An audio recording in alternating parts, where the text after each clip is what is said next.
Es evidente que se necesitan hacer grandes cambios, como dijo Ríos, en el sistema educativo del país, y Peña propuso cambiar los artículos 3 y 73 de la Constitución mexicana. Ahora, lo primero que nos tenemos que preguntar todos es si Peña es realmente la gente indicada para proponernos cambios en la educación del país.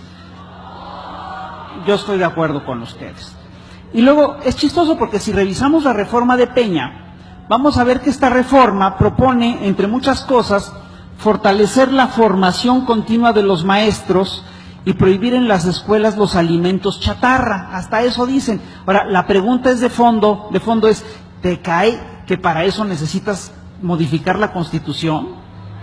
Pues no, para eso no necesitas modificar la Constitución, emites decretos que te establezcan que tienes que hacer evaluaciones constantes y prohíbes la comida chatarra y se acabó. El tema de fondo es, ¿para qué quieren cambiar la Constitución? Y los cambios de fondo de la reforma son aquellos por los que se cambia la Constitución, como bien lo dijo Ríos, no tienen absolutamente nada que ver con cuestiones educativas. Tienen que ver básicamente con el control político y con una visión neoliberal de adelgazamiento del Estado. Vamos por partes. La reforma primero propone crear un servicio profesional docente que implica concursos para el ingreso y la promoción de los maestros. Esto básicamente le sirve al Estado para afianzar el control sobre el gremio, pero eso no implica que esto por supuesto que implica la posibilidad de que corran a un chorro de maestros, cosa que ya está ocurriendo. La reforma propone una evaluación obligatoria y periódica a todos los profes para el ingreso, la promoción y la permanencia en su puesto. Una evaluación de este tipo es complicada porque de entrada México es un país muy grande y muy diverso y no puedes evaluar igual, de la misma manera, a un maestro del Distrito Federal que a un maestro de los Altos de Chiapas. Es decir, las evaluaciones tienen que ser distintas. Simplemente se convierte el examen tiene sentido porque se convierte en una forma de controlar a un gremio que es muy difícil. Y la pregunta que nosotros nos hacemos todos es si Peña sería capaz de pasar el examen.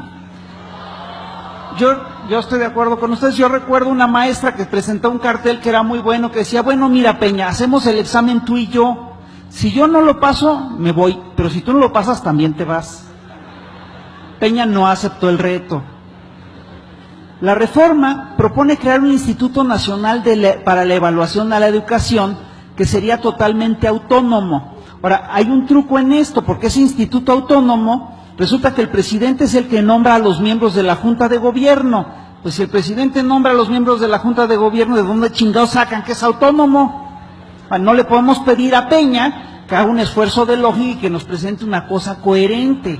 No se lo podemos pedir, pero ahí empieza el problema.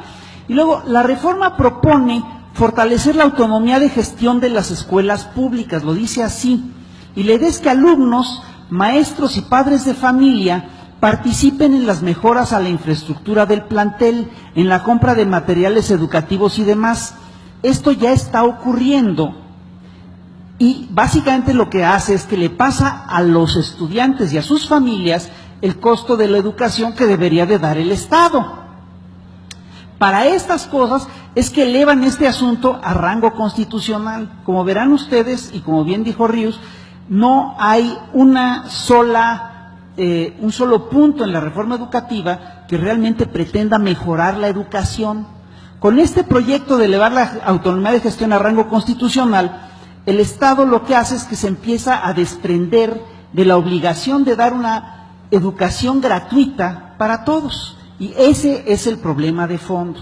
Ahora, esta reforma que la aprobaron en 2012, tiene una cosa que es fantástica, tiene un punto que es muy bueno, que es muy importante y que poca gente ha recalcado, pero que a mí me parece fundamental. Es una reforma que se plantea que en cuanto sea aprobada la reforma, entonces sí van a hacer un censo de escuelas, maestros y alumnos para saber qué tan grave es la situación educativa del país.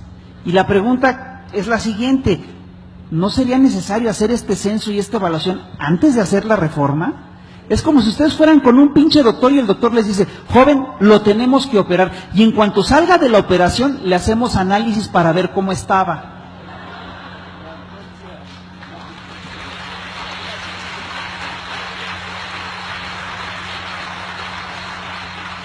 Ahora, la pregunta de fondo es, ¿qué pinche doctor te hace una operación sin antes tener el diagnóstico? Pues los doctores neoliberales. Esos son los que la hacen. Entonces, México es efectivamente un país grande y con grandes deficiencias y diferencias educativas. Pero a ver, la pregunta es esta. ¿Ustedes creen que Peña entiende la dimensión del problema? Si apenas está empezando a aprender las capitales. ¿Cómo chingados queremos que entienda la dimensión profunda de la reforma del problema educativo del país? Es absurdo. Ahí estamos mal nosotros, no él.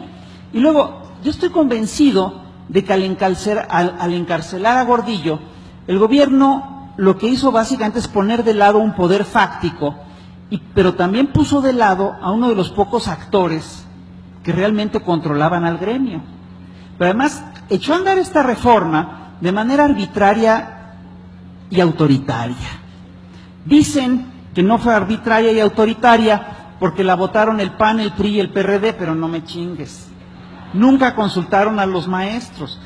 Y además, lo que hacen estos señores no nos representa.